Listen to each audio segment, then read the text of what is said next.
if there's one thing I came to know in business is that money won't solve all your problems. So I came to learn this during a business plan competition, which was sponsored by the World Bank. It was called Mbele na Biz.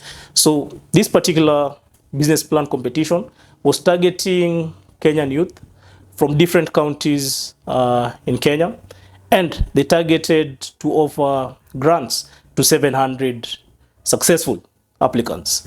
So throughout this process, we are taken through different trainings, different presentations, and it kept on sieving the applicants. So when starting, we were around 20,000, if I can remember correctly. And by the time we were done, we were only 700 of us who were able to be given this particular grant. And for those who don't know how a grant works, a grant basically works in this sense. You're given money, and with this money which you're given, you're supposed to achieve the, let's say, the set objectives which you had proposed you're supposed to do. But the person giving you this money doesn't require you to pay them back as interest, or they don't get any ownership interest in your business. So for these grants, we were either given 900,000 or 3.6 million, depending on the type of application which you're doing. So for me, at that particular time, I had this venture. It was a car tracking business, and I was involved in the competition. I also had another business, which was an insurance agency with a partner of mine, but the insurance agency failed to proceed.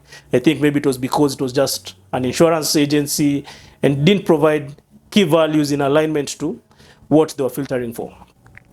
So we found that once you're given this money, you believe that it will solve all your problems, because the main problems which maybe you had was scaling.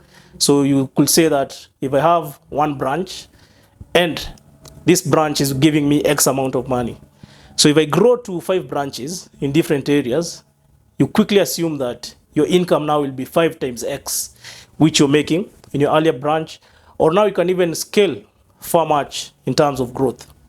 But we found that some of us, once you're given the money, you realize that that money wasn't your key problem.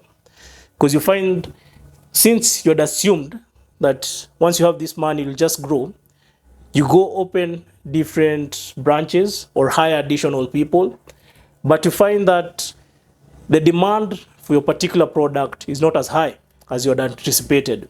So yes, you're doing the right things, but the market dynamics are not favoring your business. So to cut the long story short, within 2 years, a lot of people had burnt through the money. And some, of course, it was through wasteful activities. Someone is given the money, says, hata sina gari.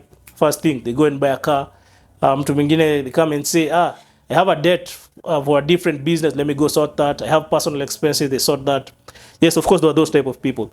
But also the type of people who committed the cash to their business, but really, at the end of it all, they couldn't show the gains in terms of return on investment of the capital to their business. So, of course, there were different challenges.